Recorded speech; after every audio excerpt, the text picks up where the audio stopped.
We're going to get started. I guess if anybody wanders in, then awesome. Got a couple of free seats. It's nice to see you all here today. I hope you're enjoying the conference generally. And we'll go home thinking that this is the most wonderful presentation you have seen the entire time, because it will be. So today we're talking about the state of the survey. My name is Ginny. I'm the National Register Architectural Historian at the Minnesota SHPO, the State Historic Preservation Office, which is in the Heritage Preservation Department. So when I say the SHPO requires today, what I mean is every survey you turn into our office that you have to mail to Kellogg Boulevard. Okay? I'm also here with John Smoley, who is an urban planner and a historian at the city of Minneapolis. He helps communities preserve their shared heritage and create sustainable development. Dr. Smoley also strives to build consensus between architects, engineers, developers, citizens, and city officials to help create context-sensitive development. In our roles, we both work a lot with survey and inventory, so that's why we're here today. So our scope today is about background resources. While everybody knows that archaeology is a survey-heavy discipline as well, we're going to stick to those things that we can see. And frankly, our intent is to sell you on survey. Survey is a basis for historic preservation planning. It's very, very important, and we feel like it's necessary. We're going to detail how it best serves your community, detail best practices, introduce you to the new Historic and Architectural Survey Manual, and we're going to go back and forth during this presentation. I'm going to handle the technical stuff. John's going to handle the fun stuff. And away we go. So we're going to handle this presentation in a who, what, when, where, why format. We're going to take it in a slightly different order, however. We're going to let you know why you should survey, what you should do before the survey, where you should survey, who should survey, the types of survey, what to do with the survey results, and when to survey. So why should you survey? As I said before, the survey is the basis for historic preservation planning. It's technically the act of locating and recording the properties related to important themes and contexts within a community. It's a planning tool at the state, local, and national levels, and it creates a basis on which evaluations, registrations, and designations will be made. It's impossible to understand how your built environment is represented in your community if you haven't looked at your built environment. A survey enables you to stop, look at every property, understand what its attributes are and how it may support a context. The great thing about surveys is they're differing in size and scope. All you need is a research question. These can be large, these can be small, you can have 25 of them, doesn't really matter.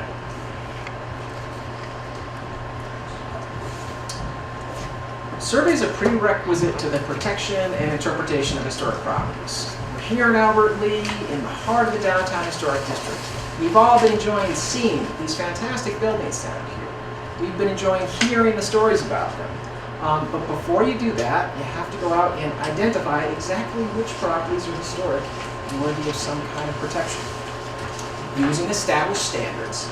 And survey helps you do that in an organized, efficient manner. Surveying is really good planning. It keeps historic preservation and heritage commemoration in general very positive and proactive in the eyes of members of the public. And that's really important. Demolition review, if your city has it, like Minneapolis, it's great, but it's a nice safety net. And it's really not advisable to wait until the threat of the wrecking ball is apparent before you actually start identifying your historic properties. Because I think we can all agree that we've seen instances where some historic properties, or where development is so appealing that truly historic properties are lost. And other times where perhaps the historic character of some properties is a little bit exaggerated because of the unwanted development or the perceptions of unwanted development that may follow. Preservation is difficult enough without waiting for demolition or new construction to influence your decisions. Survey is really civic-minded as well. It helps create a sense of shared heritage, and that fosters a sense of community. I really believe that. And I think a great example of that would be how we really all tend to take pride in the establishment, the drafting of our Declaration of Independence, the adoption of our Constitution, or the history of immigration to Ellis Island. And we take pride in this, we take ownership of this, despite the fact that neither we nor the vast majority of our ancestors experienced or lived near these events or instances as they were occurring. But we do that, and newcomers to our communities will do the same thing, whether they're immigrants from another country or another city or state. We really want people, our newcomers, to feel like they have a stake in our community, and a sense of shared heritage is a fantastic foundation. The survey we're discussing today are large projects. It's beyond walking around with a camera and writing down addresses. We're collecting data. This is why we encourage you to hire professionals to do it. It is a professional discipline, and it requires an understanding of complex regulatory criteria. Again, as I said, they are basis for and even include evaluation and are intended to provide sufficient information for eventual registration, which is the National Register of Historic Places or your local designation. The National Park Service and the SHPO have developed numerous references to help you define the scope of a survey and advise you on how to complete a survey. Technically, the most useful is National Register Bulletin 24. The rest of the bulletins are also available on the National Register website and are outlined here. However, I like our new manual best, one, because it's new, and two, because it synthesizes all of this information. So if you would please go to the Architectural History Manual before you start with these things, and hopefully you'll get a nice basis for what you're supposed to be understanding. As far as survey goes, a few of the basic questions you're going to ask yourself about scope could include: is this survey about a property type or development pattern? Are you planning to designate locally or nationally? Is the survey supplementing previous work or fulfilling a local planning process? Is it specific or general in scope? And where are you planning to look geographically? All of these are questions you need to learn and know before you set out to survey. A lot of these questions can be answered after you've developed your context, which John will talk about in a minute. But formulating these questions and knowing what to ask before your survey can be a little bit overwhelming. That's why the National Park Service and we recommend a research design. Don't read this, it's in the manual. It's the best place to start. So most survey-related questions can be flushed out during this process. A research design can take the form of its own document. It can be included in a context. It can be developed as part of a methodology prior to the survey process. The methodology doesn't really matter. But if you don't have a clear idea of what questions need to be answered, the survey analysis and report won't be as helpful to your community as you think it's going to be. Just as a side note, if you're using grants, any grants through our office, we are going to ask these questions, and it's important to think about them and put them in your application so that we understand that your community is ready to undertake a survey and you have the appropriate base documentation. Let's talk about a crucial prerequisite to survey, your context statements or context studies as they're sometimes known. These are histories that need to be prepared before you can understand how your community is developed over time. I'm sure you all can name the top 2 or 3 reasons or major influences in your community's development. Those would be your first context statements if your community does not yet have them. For example, in Minneapolis, we're known as the Mill City, so naturally one of our context statements is related to milling. We're known as the City of Lakes, and we have a context statement related to the development of parks, focusing primarily on our chain of lakes in Minneapolis. We're not known for steel manufacturing. I imagine Pittsburgh has a great context statement on steel manufacturing. We don't. Hibbing probably has a great context statement related to iron mining. We're not known for that, so we don't have a context statement related to that. Music, we're actually developing one right now because we are not, like Memphis, we don't have the blues or the king, but we do have Prince and other important musical influences in our community. And I point that out to note that don't think of just the top 2 or 3 things that your community is known for that have influenced its development over time. Think of those other influences as well. Those are what you'll want to have prepared in terms of your context statements. If you already have excellent histories of some of these subjects in your community's development, they may be able to stand in for context statements, but they will need to be updated over time. Let's take a look at a few examples. Here on the left side of the screen, you can see some of our Minneapolis context statements. And you'll note right off the bat, they can relate directly to a variety of things, such as the 4 National Register significance criteria.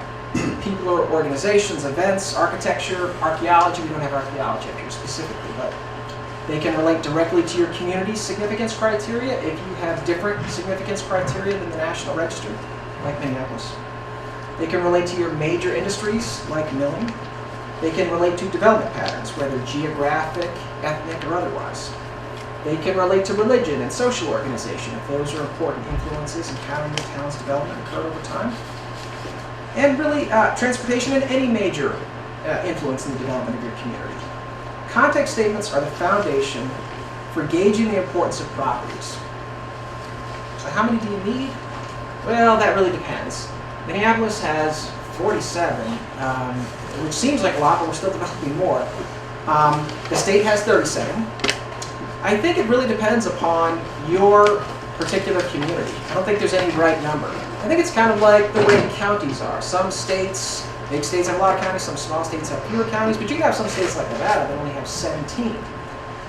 Population distribution, ownership, common uses of land and property types, those are things that enable states like Nevada to be able to effectively govern and sort of control their entire area. That may be the same for your community as well. You may not need 37 context statements. Let's take a look at one sample. Jewish settlement in Minneapolis from the 1860s to 1972. A great context statement prepared by landscape research a while ago. So as you can tell, this deals with the influence of an ethnic or racial or religious group in the development of our city, rather than a geographic area or a particular industry, though those influences are discussed in this statement as well. Here are the table of contents. Pretty straightforward. Note how it reads like a history book, a short, very focused history book, or a longer historical article. Because that's really what these are. But good context statements also identify property types associated with this particular significance. And in this case, landscape research did a nice job of that. And they also identify probable locations for those property types.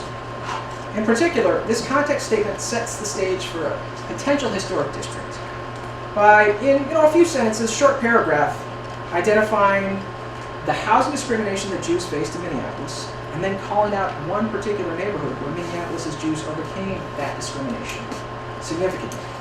Homewood. We'll come back to Homewood as kind of a case study of sorts as we proceed through this presentation.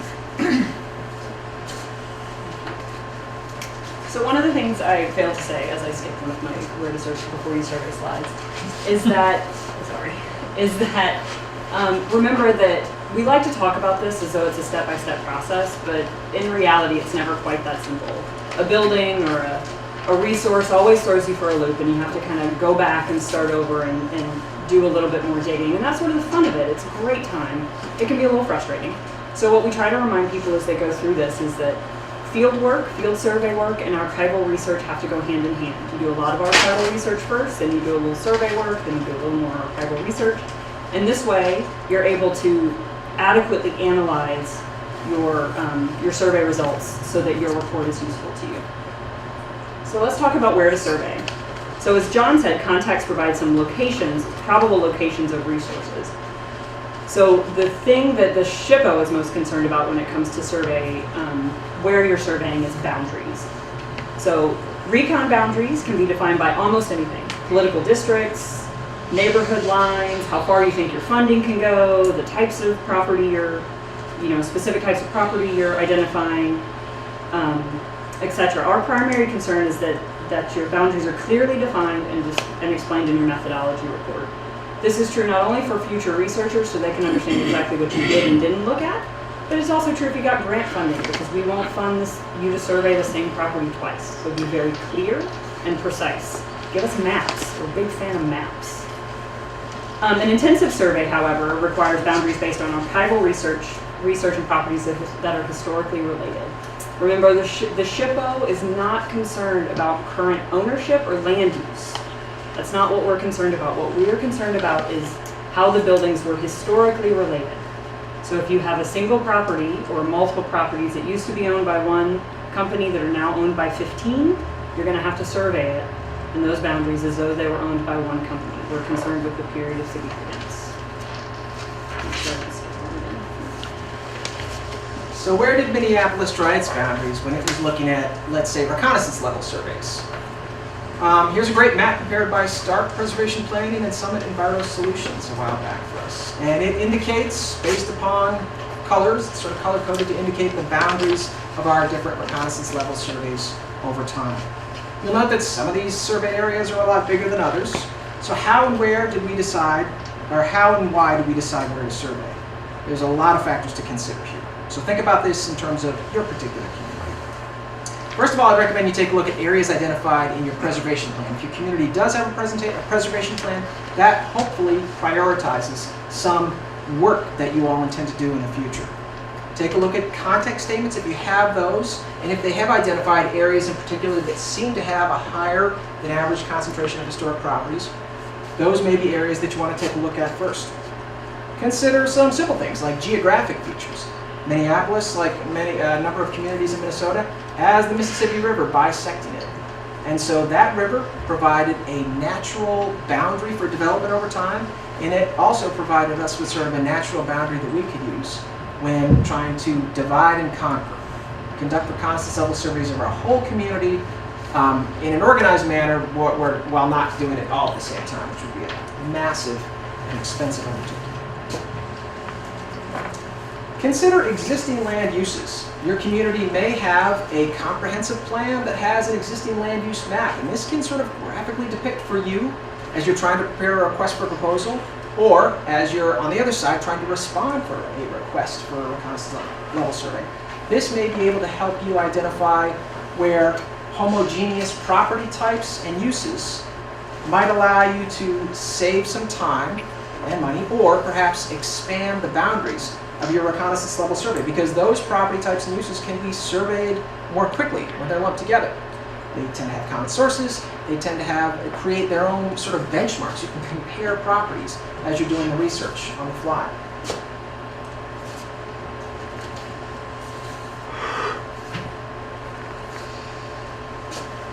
You can, take advantage of economies of scale when you're doing survey work that you can't really do when you're conducting evaluations of properties individually. Surveying one block or neighborhood is simply easier than surveying individual properties due to simple things like similar addresses. And as silly as it sounds, if you've got two addresses right next to each other, they're going to be located on the same page or right next to each other in your reverse directory, in your census records, in your building permits.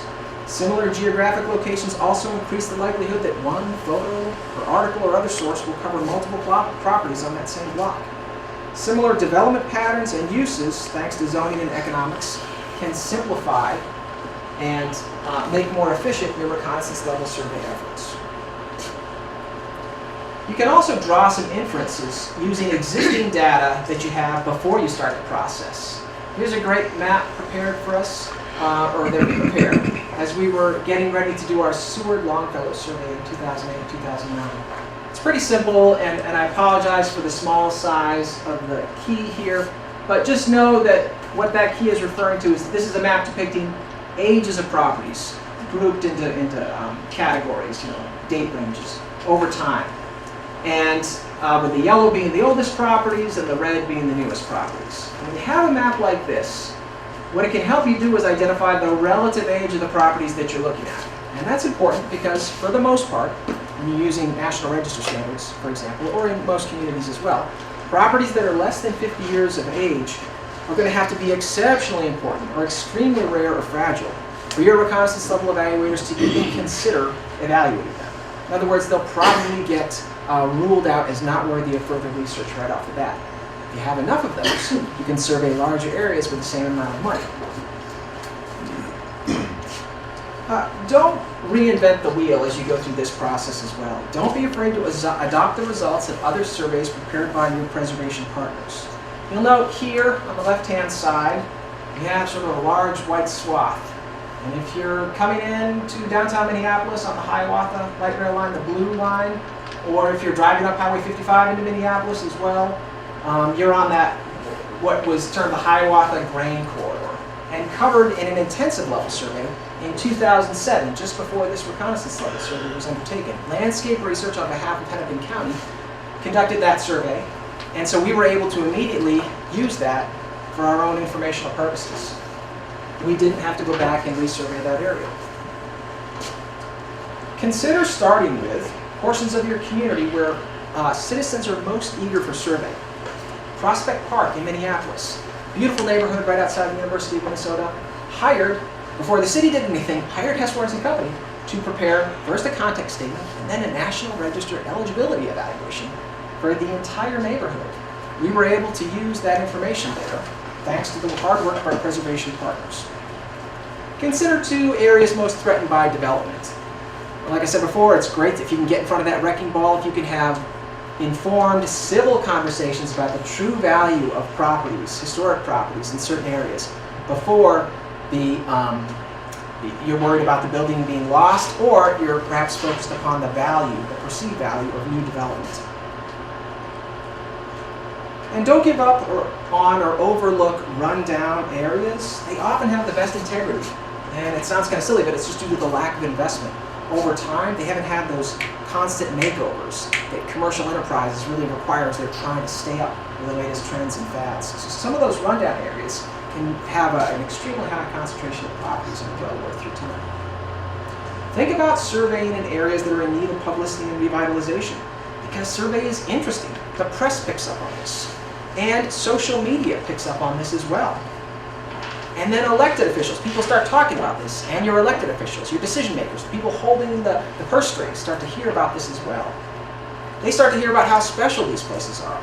And hopefully, this plants a seed in their minds and they start treating these places that way.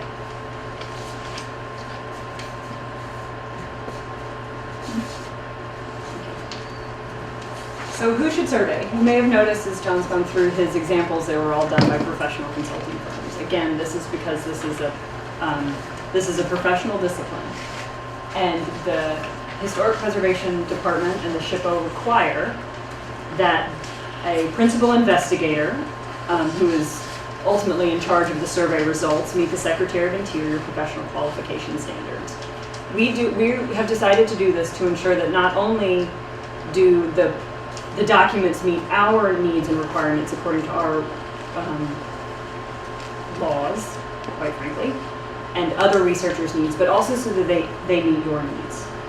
Please remember it's an interdisciplinary undertaking. While we're only discussing above-ground resources, archaeology can and will be a part of your survey needs at some point. Please make sure that your principal investigator meets the qualifications necessary to do the survey you want done, and understand that there may often need to be two principal investigators. So who else should survey? So now that we have a principal investigator that meets the quals, and we're very confident that they're going to be the one vetting all of our evaluations, who else can be useful to you? Planners. Planners are great. They're good written and oral presenters. They live with the legal requirements of land use law in and out, day and night, so they understand that. They're good facilitators, they're good consensus builders, they can educate your elected officials, they can talk to your city council and your mayor about why this is important and what these results are going to be and how they're going to inform other city undertakings. And they have close ties with the city communications team. When John was talking about getting things out on social media and creating a buzz, they already have a way to do that. They have that network set up. They also often have legal access, which is nice. Citizens are great for data gathering. They can give you interesting information. They're often part of your public mandate, so you need to meet with them anyway. So take the time to listen to them, to let them tell you not only their stories, but also where those things take place. You never know. There could be some hidden gem there, something that gets you researching a book you've never heard about or a neighborhood you never went to. Just remember they all have different abilities. Everybody comes with a different opportunity to inform. They often will volunteer their time to do survey, but they are not contractually obligated to you, and as other things come up, they may fade away. So make sure that you're managing your volunteers and your citizens well if you're intending to actually use them for physical survey. The other great partner is historical societies. They have built-in networks of volunteers. They understand the resources. They often have, they're often the best repositories for those pieces of information you need. They know whose attic has the best images from the 1920s. All of these things are things that you can take advantage of, either as you're working through your application process and as you're thinking about where to survey, or once you actually put out an RFP and get a response from your whoever your professional is. Okay. So now that we know where we're surveying, why we're surveying, and who is doing the survey, let's talk about the two types of surveying. So there are two primary types of survey. Reconnaissance survey, which is the sort of the first level, is also called a recon or a windshield survey. These surveys collect enough data to provide a general understanding of the built environment based on your contexts. They're intended to characterize properties in relation to those contexts and make recommendations for additional survey work. This often means that you're not going to look at every building in a survey area. For instance, if your context in your research question and scope of work has to do with Queen Anne buildings, you are going to research or you're going to survey a residential area and only look at Queen Anne buildings, perhaps even if Prairie buildings are right next door.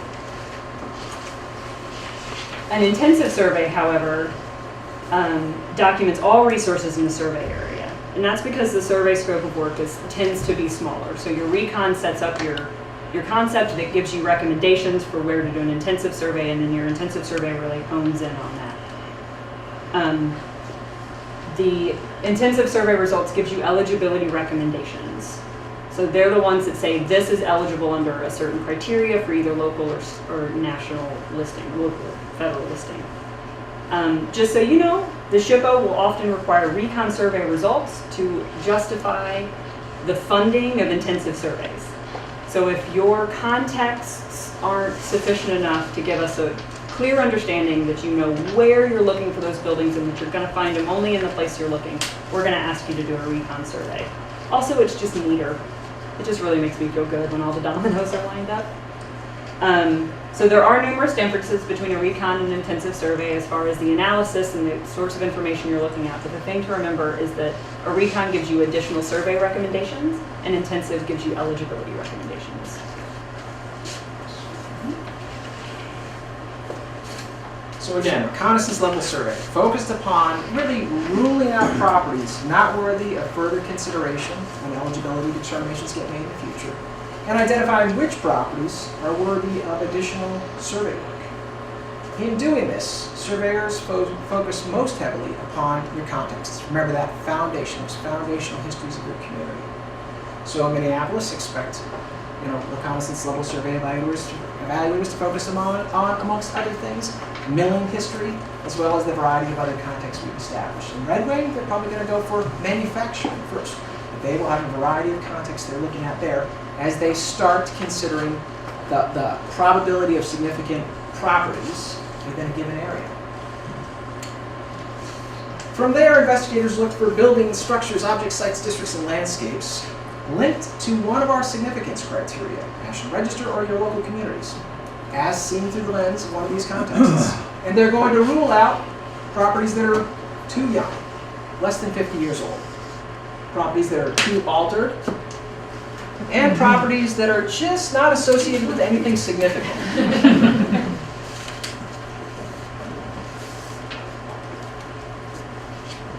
Here's a nice example prepared by Mead and Hunt.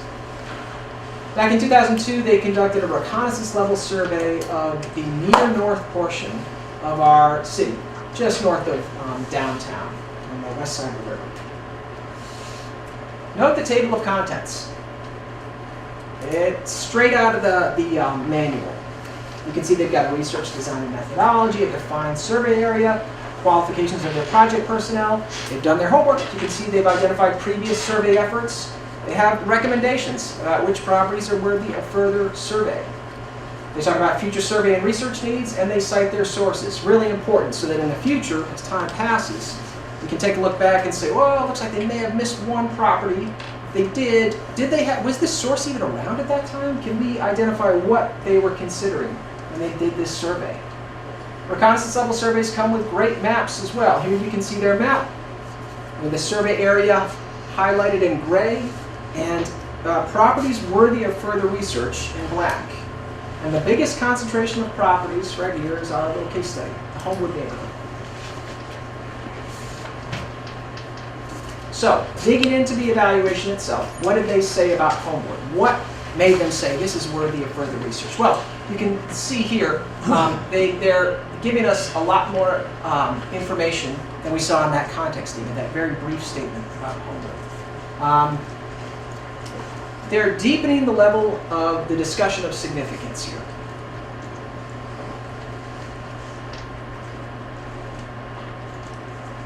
They're specifically linking this significance to criteria in our heritage preservation regulations, significance criteria. They're defining the boundaries and noting that further research is required, noting that it may be eligible for a district as well.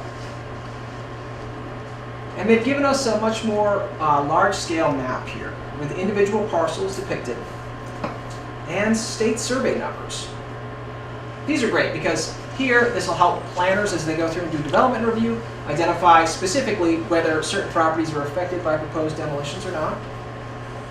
And with these state-issued survey numbers, other evaluators conducting due diligence on behalf of, say, federal agencies or others can go to the state and find out information about your properties and hopefully protect your properties. Intensive level evaluations or surveys are the next step. These are formal eligibility determinations. Is a property or district eligible or not eligible for local or federal or state listing or designation? So here's a sample from the intensive level survey of the Homewood Potential Historic District. This was initiated back in 2012 by the 106 group and completed by City of Minneapolis staff last year. Done as part of the Section 106 review of the Bottineau Light Rail Transitway, the Blue Line extension. You'll note here that the records are more detailed than you saw in the reconnaissance level survey. Well, I'm not showing you all 2,000 some odd pages, but take my word for it. They are more detailed. Each property is recorded in detail on an inventory form. The survey manual lays all that out, has the forms there. Each property is designated as contributing or non-contributing to the significance of the district. An integrity assessment is required. That assessment of whether a property has been changed too much to be able to communicate its historical significance any longer. So that integrity assessment is required at this level. So in addition to an architectural description of each property, you're going to get an analysis of change to the property over time, as well as a photo. Inventory numbers issued during the reconnaissance level survey get reused. Those stick with properties moving forward, and that's really helpful. As you can see, we're not going to get really into the basis of individual evaluations here, whether something meets certain criteria, whether it's significant within a given context and retains its integrity. We're going to count on you, we're kind of keep treating that as a separate topic here.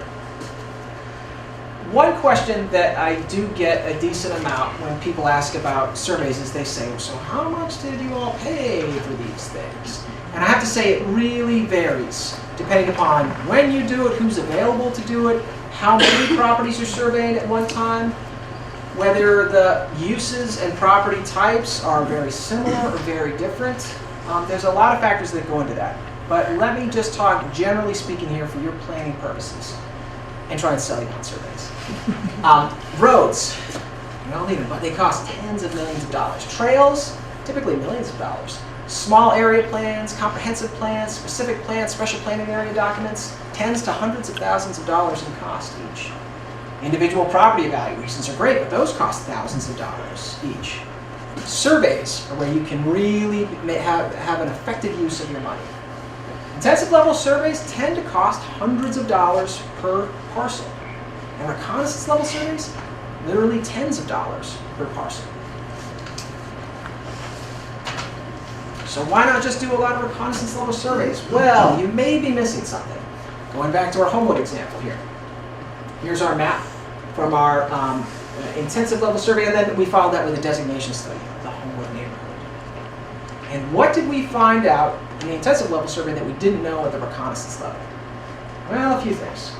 First of all, that whole thing about Jews being restricted from owning properties in Homewood, yet overcoming that, there was no evidence of that. When one researcher, Penny Peterson, took a look at all the deeds, she really went above and beyond here. She couldn't find any evidence of Homewood having these restrictions. In other portions of our community, there were these restrictions. There were a lot of them, but not in Homewood. And that partially helps explain why Jews thrived here in Homewood.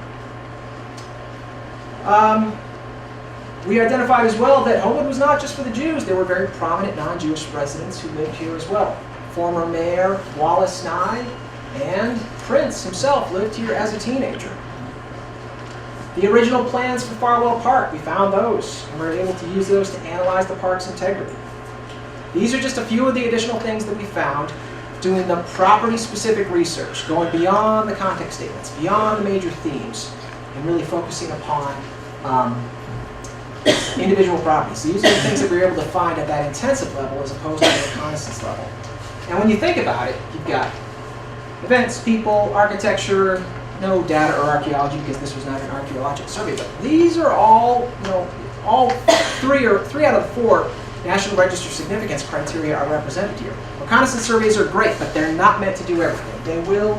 You will miss some things over the course of your reconnaissance level survey. I talked about this leading to a designation study, and I want to touch on this very briefly here. Because in Minneapolis, like many communities, Minneapolis doesn't conduct a tremendous amount of intensive level surveys on its own. Surveys are conducted by other agencies in Minneapolis, but we don't do a lot of that ourselves because our local ordinance, our local preservation protections, where arguably the strongest protections are for historic properties in general, our ordinance requires designation studies be completed. So we go that route.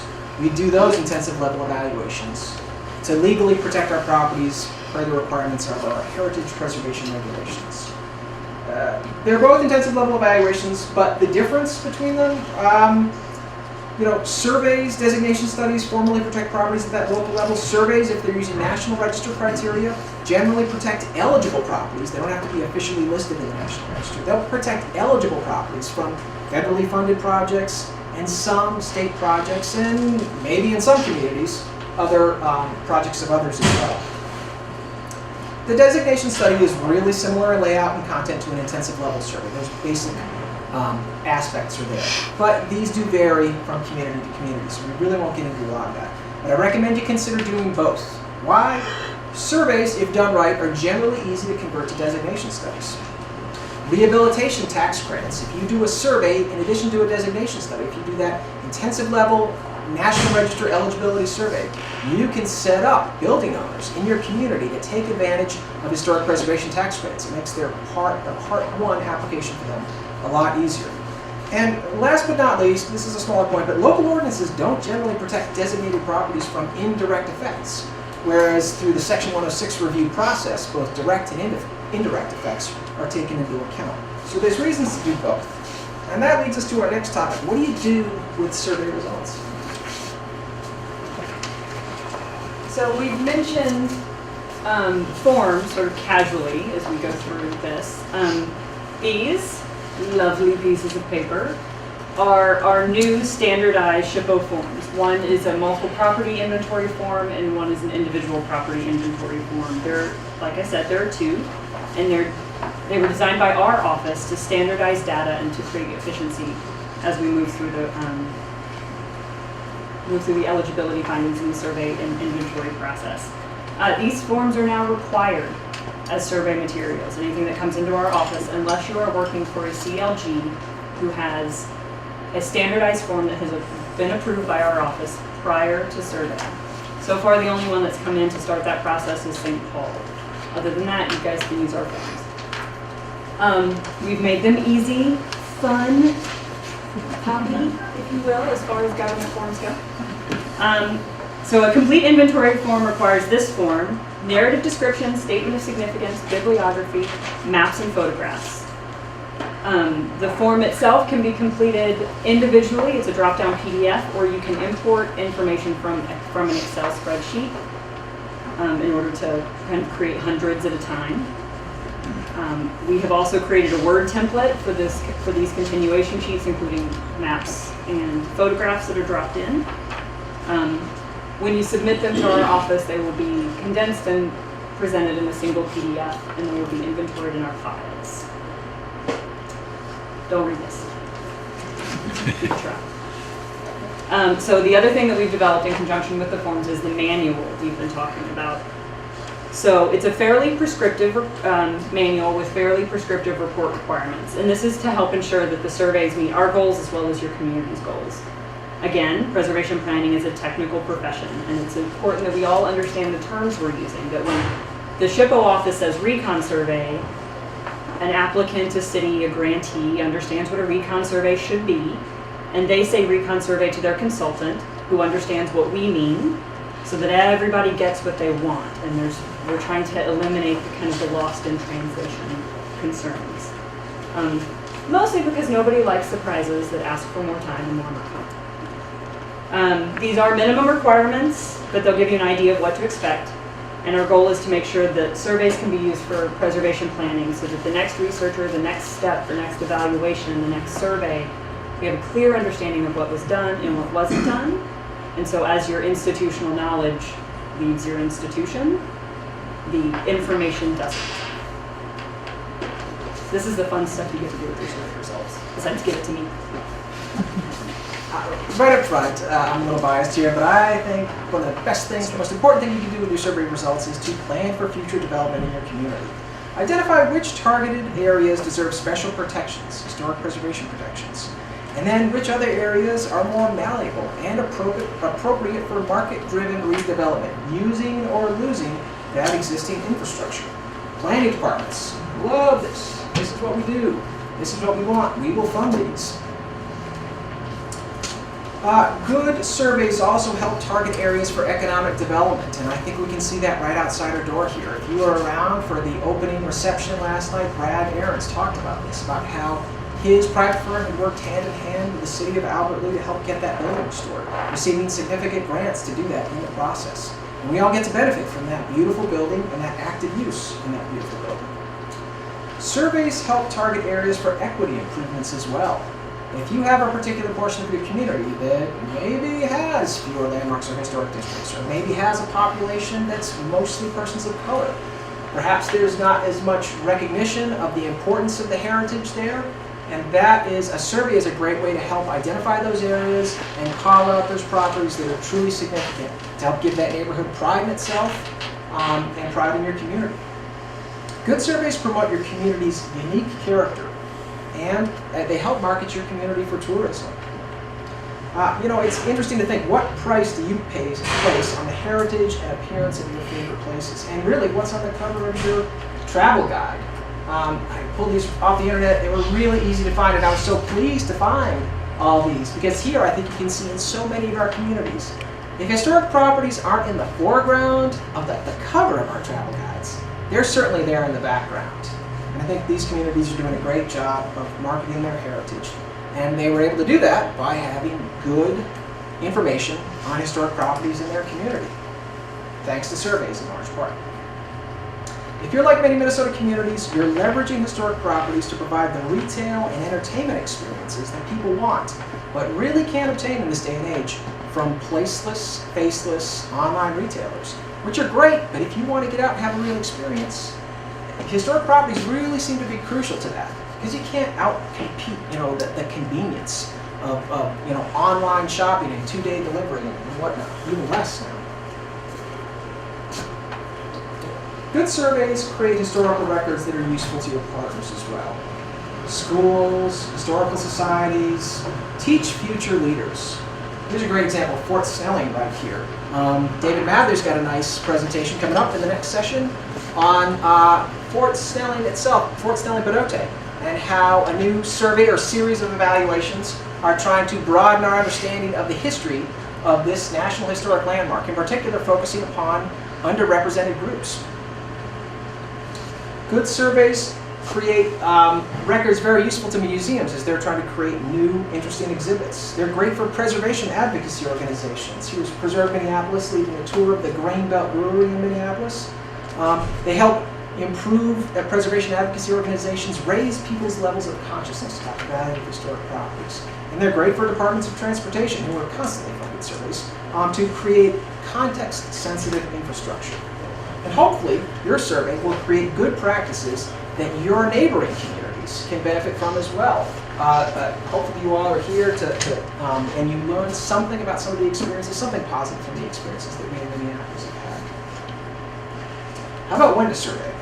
There's so many good reasons to survey at different times. And I would say to you, Be opportunistic. Let your community and organizational goals and needs help dictate your priorities and your timing.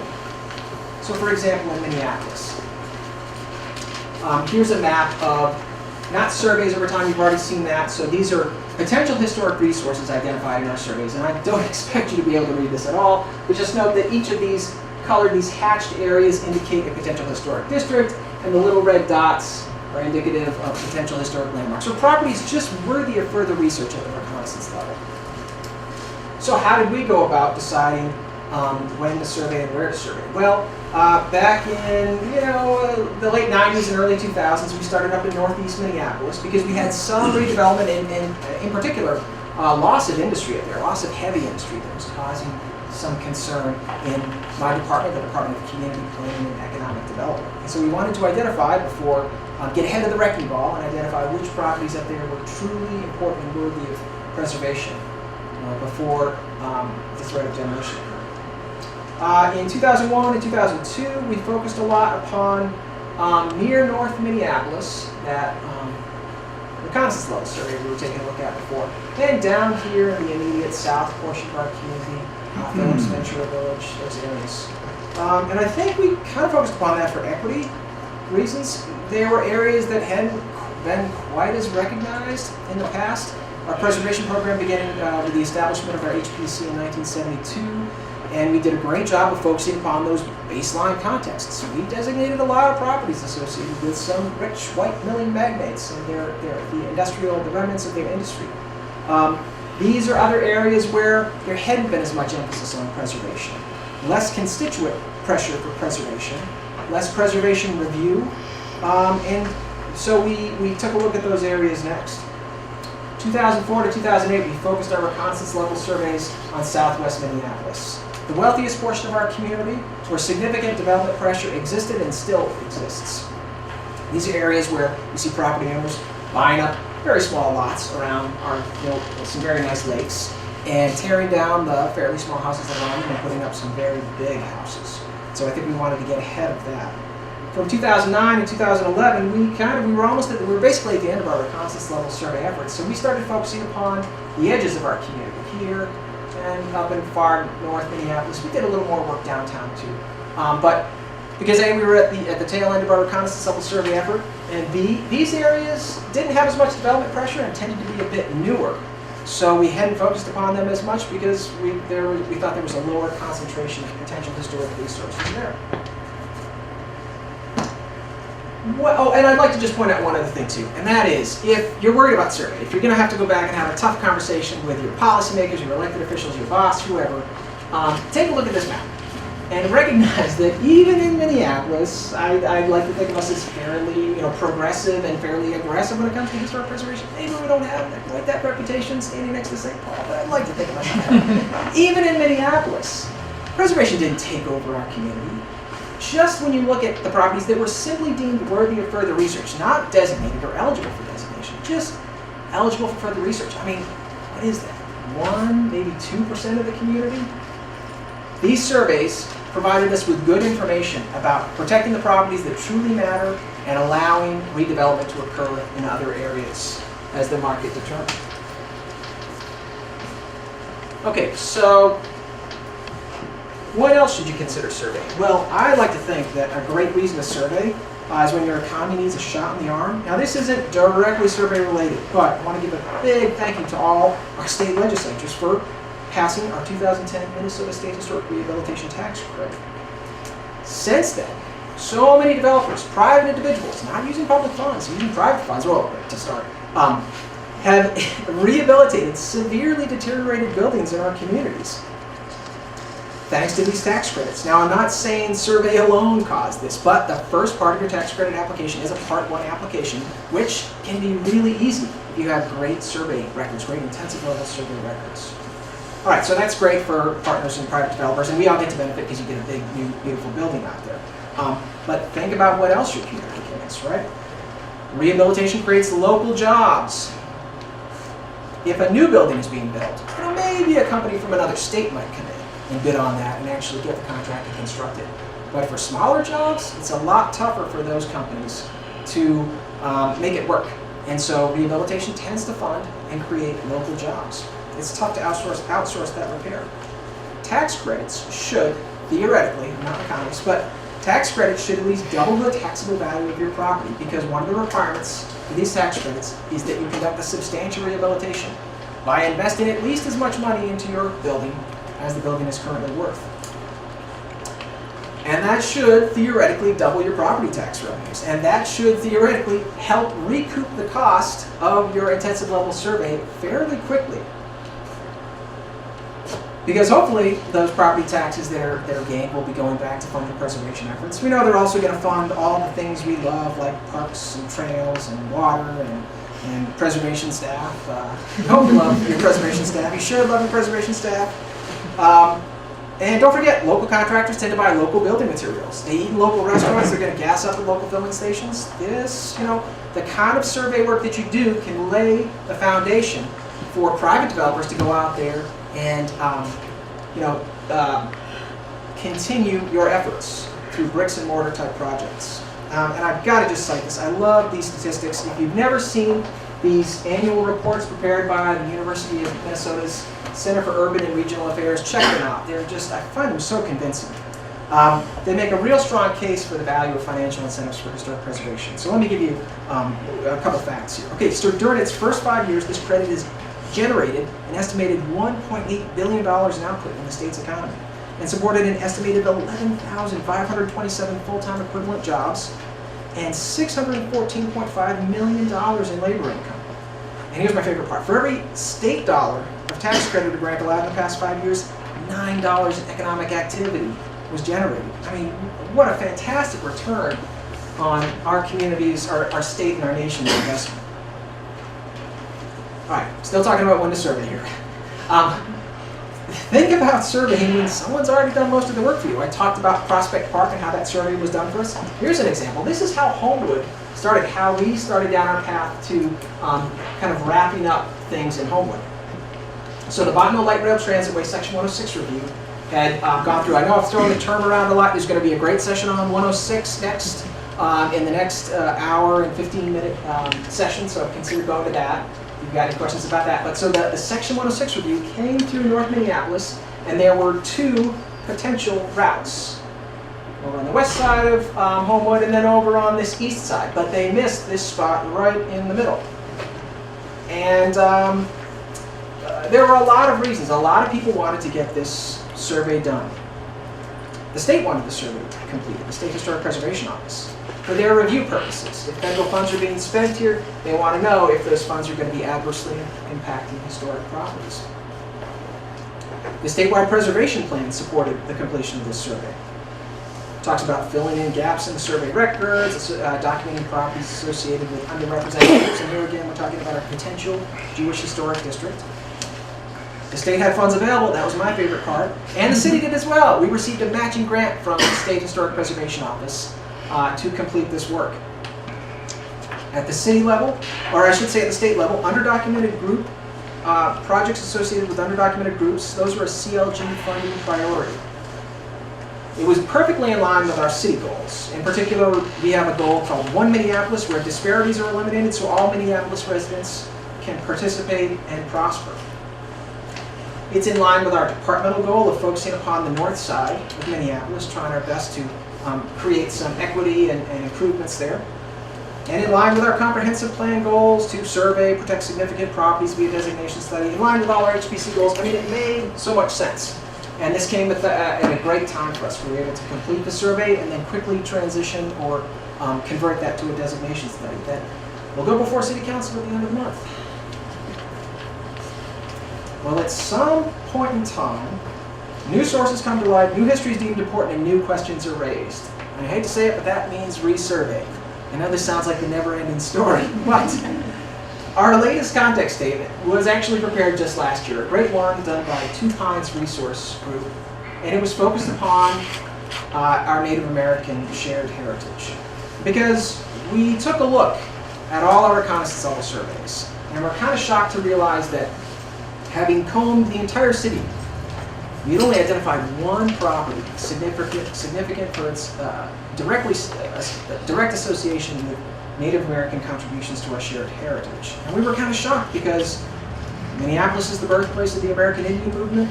Native Americans have been living here for thousands of years. This seemed like a major omission, but think about it. This is a great example of why resurvey does need to occur. Okay? AIM didn't even begin until 1968. So as we stand here today in 2017, it's not yet 50 years old. Again, that 50-year rule being sort of the benchmark that divides properties that are significant from properties that, to be protected, really require exceptional importance or to be in a category of resources where they're really rare or really fragile. Our HBC wasn't formed until 1972, and we followed, went by the book. We followed those contexts. And in Minneapolis, in the Mill City, we designated a lot of properties associated with mill, and we did a good job of that. We didn't focus upon other contexts that perhaps we should have, but that over time have come to like more. Because in recent years, members of our Native American community have been quite vocal in requesting renaming or name recognition of prominent Minneapolis areas. And we'd like to think that this effort helped do that to an extent. One of the most prominent or popular features of our context statement was actually this map. It's really simple. It's a map of Minneapolis today. But all it does is it takes Dakota and Ojibwe place names and put them on the map where our current features are. And people really like this. I think it really helped shift people's perspective and recognize that we've had Minneapolitans living here for thousands of years, and we need to broaden our view of history. If you think this is revisionist history, I'm going to say no, this is resurvey. This is no more revisionist than advances in medicine are considered revisionist medicine. We're going to go with best practice. That's what this is. This is best practice, making sure that over time, when new questions arise, when new sources of information come to light, when new perspectives are raised, that you consider resurveying. Another reason to resurvey is the change in the historic preservation practice as it stands as a profession. So the form on the left is a recon survey form from 1980 from Minneapolis. The form on the right is our new form. There are this form is a page long. This form is 4 pages long plus continuation sheets. It's good information. There's 4 times as many data points. We're asking for more information so that more can be recorded, so that we know more about our spaces going forward, so that, quite frankly, SHPO staff have fewer questions when you come in and ask us for some sort of determination. It all helps you, help us, help you. And don't forget, it's garbage in, garbage out. So the better you fill it out, the more information we get, the more you can rely on it later. So this is, as John was talking about the change in scope and the change in perspective, this is true, especially right now. We're seeing a lot in our historic downtowns. People are interested in expanding those boundaries and those periods of significance so that we can take into account those properties that are in their infancy as far as our historic preservation goes. They're hitting 50, they're 66, 67. Those modern, what we used to call intrusions and now we're really excited about. Be you really excited about them? They were very exciting. It's that kind of work that we need to do. That's why we're going to resurvey, because history is made at the same rate all the time. But don't despair. I have to leave you on a positive note. It's been a lot of information. SHPO staff is here to help you. Historic preservation involves property rights. It can get contentious. That's why you have professionals do this, so that we can all stand up on the stand for you and tell them that we follow the rules and regulations and that we're not arbitrary and capricious and that we are good, upstanding professionals. Surveys help you get out in front of that contention. As John was saying about wrecking balls, a good survey gives you good base information, which gives you good legal, I shouldn't say standing. It puts you on on stronger footing and reduces your risk if you have good base information and lots of it. I'm Ginny. If you have questions about the technology, the manual, the forms, any of that work, that's me. Call me. John would love to talk to you about what Minneapolis is doing, but he's not going to love your calls about how the form works. I do that. All of our SHPO survey information is now up on our website, thanks to Joe. We have all of our individual forms, property forms, actions, instructions, continuation sheets, the manual, all of that information is now up and live and working. If it's not working, call me, tell me that it's not working. Because no one is going to run these things through the ringer like y'all are. So we look forward to you using them. We look forward to the data.